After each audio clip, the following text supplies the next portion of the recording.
नमस्कार दोस्तों, मैं Vijay Tiwari the book society में आपका स्वागत है। जहां हम आज की इस वीडियो के माध्यम से सब्जेक्ट कोड BPAG 174 की श्रृंखला को आगे बढ़ाते हुए आज इसके भाग 3 पर डिस्कस करेंगे। भाग 3 की बात की जाए तो इसमें क्वेश्चन नंबर हमारा 7 होगा, जिसमें हम बात करेंगे सतत विकास में शिक्षा की क्या भूमिका है। इससे पहले भाग 1 और भाग 2 में दोनों भागों को मिलाकर हम 6 क्वेश्चन आपके साथ डिस्कस कर चुके हैं। यदि आपने वो दोनों वीडियो नहीं देखी है तो सबसे पहले उन दोनों वीडियो को जरूर देख लीजिए और अपने ये सारे क्वेश्चनों के कॉन्सेप्ट पूरे कर लीजिए। प्लेलिस्ट में BPG 174 में जाओगे आप तो सभी चैप्टरों की वीडियो अपलोड है और साथ ही साथ उन 6 क्वेश्चनों की वीडियो भी अपलोड है। अगर आपको ये PDF चाहिए तो आप हमारे टेलीग्राम ग्रुप में ज्वाइन हो सकते हो। क्वेश्चन की ओर बढ़ते हैं। क्वेश्चन यह है कि सतत विकास में शिक्षा की भूमिका क्या है। तो देखो, सबसे पहले सतत विकास टर्म आप जानते ही हो, एक ऐसा विकास जो आने वाली पीढ़ियों को ध्यान में रखते हुए वर्तमान पीढ़ियों की ज़रूरतों को पूरा करता है। यानी कि हमें डेवलपमेंट का एक ऐसा स्ट्रक्चर खड़ा करना है जिसमें हम संसाधनों का उचित प्रयोग कर सकें, संसाधनों के संरक्षण को बढ़ावा दे सकें। क्योंकि यदि सारे संसाधन आज की ही पीढ़ियां प्रयोग कर लेंगी तो भविष्य की पीढ़ियों के लिए क्या बचेगा। तो भविष्य की पीढ़ियों के लिए भी संसाधन बचे रहें, इसके लिए हमें अपने लालच पर लगाम देनी होगी ताकि आने वाली पीढ़ियां भी सुरक्षित रह सकें। अब ऐसे में शिक्षा की क्या भूमिका है। तो देखो, एजुकेशन का एक बहुत बड़ा रोल होता है सोसाइटी को शेप देने में। अगर सोसाइटी को यही नहीं पता होगा कि एनवायरनमेंट का यूज़ क्या है तो सोसाइटी एनवायरनमेंट को बचाएगी क्यों। हम अपनी अर्थ के बारे में जितना जानेंगे, उसकी इंपॉर्टेंस के बारे में जितना जानेंगे, उतने उसे सेव करने का भी तो बात करेंगे। क्योंकि जिस चीज़ की इंपॉर्टेंस हमें नहीं पता वो तो हमारे लिए कचरा है। जिस चीज़ की हमें इंपॉर्टेंस पता है उसी को तो हम बचाने का प्रयास करेंगे। तो अगर हर एक बच्चे को बचपन से ही यह सिखाया जाए कि हमारा एनवायरनमेंट हमारे लिए कितना ज़्यादा ज़रूरी है, इसे हम कैसे बचा सकते हैं, तो उसके मन में ये बात सेट हो जाएगी कि हाँ भाई, हमारे लिए एनवायरनमेंट बहुत ज़्यादा ज़रूरी है और हमें किसी भी तरीके से पेड़ों को बचाना है, जंगलों की कटाई को रोक लगाना है। जैसे हर बच्चे को एक धार्मिक शिक्षा दी जाती है कि हमारे लिए हमारा धर्म महत्वपूर्ण है, हमारी जाति महत्वपूर्ण है, हमारा समाज महत्वपूर्ण है। ऐसे उस बच्चे को इन सब चीज़ों की जगह अगर यह सिखा दिया जाए कि हमारे लिए हमारी अर्थ बहुत ज़्यादा इंपॉर्टेंट है, हमारे लिए हमारा एनवायरनमेंट इंपॉर्टेंस रखता है। अगर एनवायरनमेंट ही नहीं होगा तो हम जीने के लिए भी नहीं बच पाएंगे। हमारी नदियाँ अगर साफ नहीं रहेंगी तो फिर हम कैसे, हमारे लिए जो जल कैसे प्रोवाइड हो पाएगा। बारिश के पानी को अगर हम नहीं बचाएंगे तो आने वाली जो पीढ़ियाँ हैं वो जल संकट से जो है सामना करेंगी।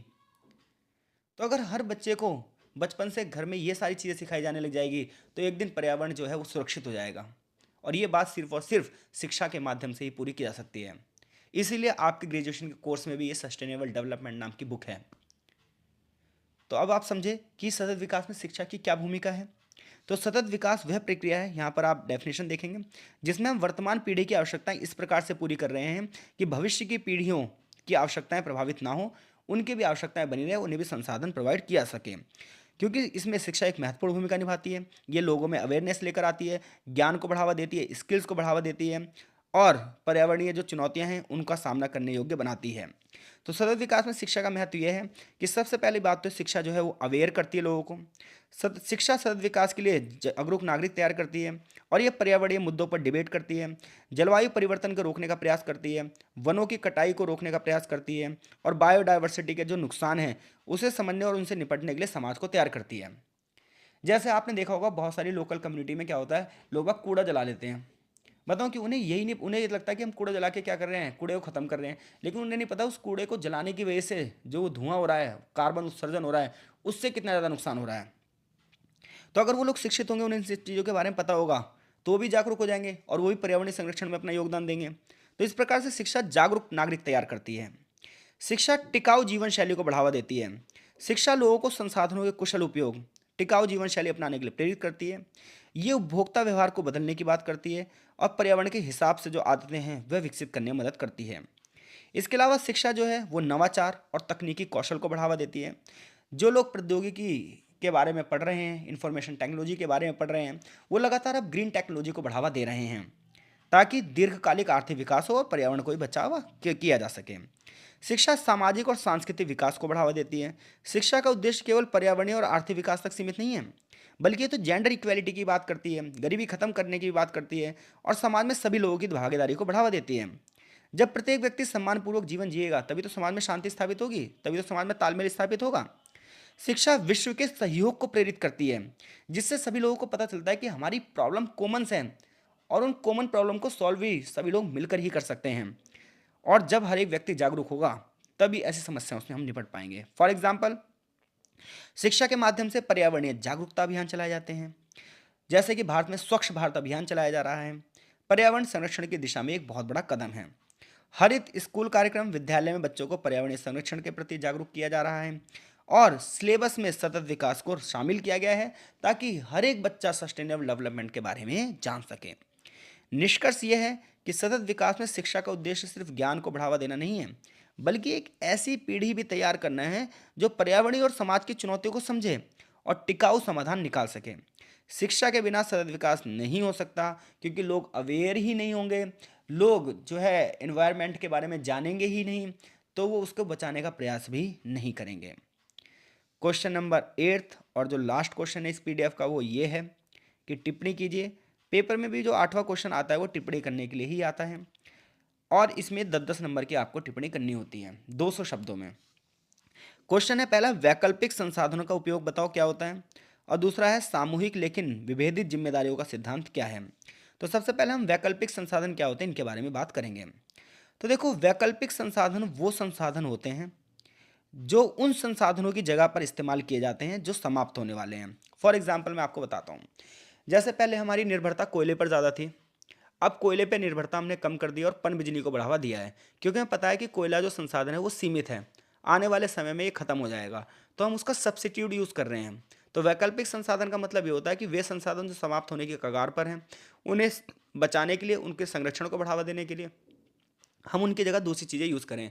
जैसे इस समय क्या है, हमें पता है जो पेट्रोलियम संसाधन है दुर्लभ है, ठीक है, हमें दूसरे देशों पे हमारी निर्भरता है और आने वाले समय में ये ख़त्म भी हो सकता है, पर्यावरण को प्रदूषित भी ज़्यादा करता है।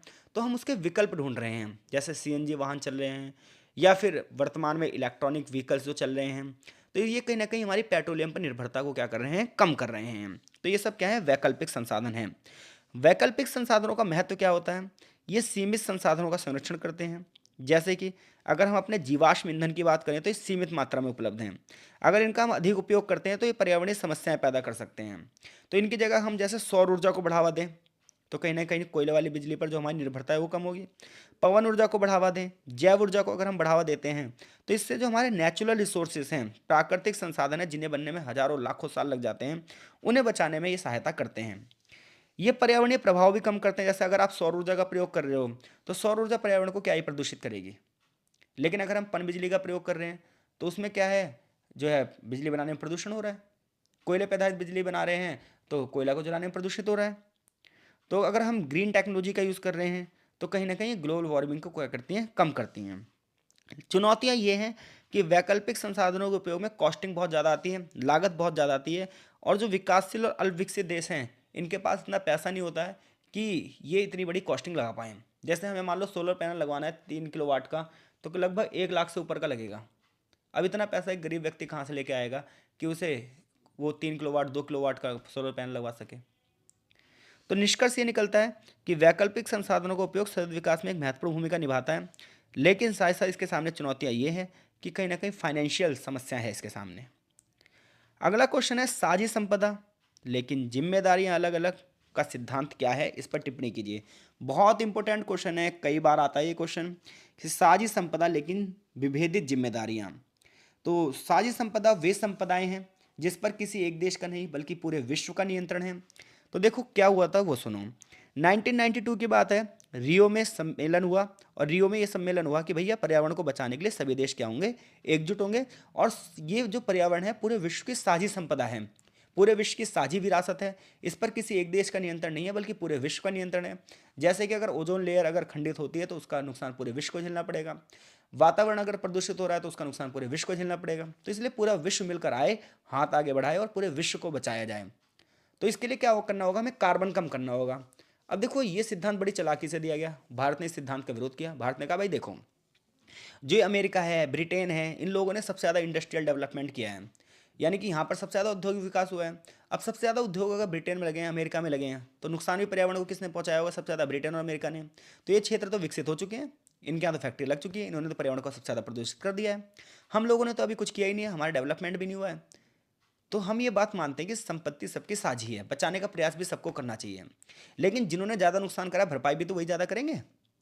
चीन ने भी हमारी हाँ में हाँ मिलाई, अफ्रीकी देशों ने भी हाँ में हाँ मिलाई, क्योंकि ये पश्चिमी देशों का एक चालाकीपूर्ण तरीका था कि पर्यावरण की आड़ में छोटे देशों का विकास रोक दिया जाए।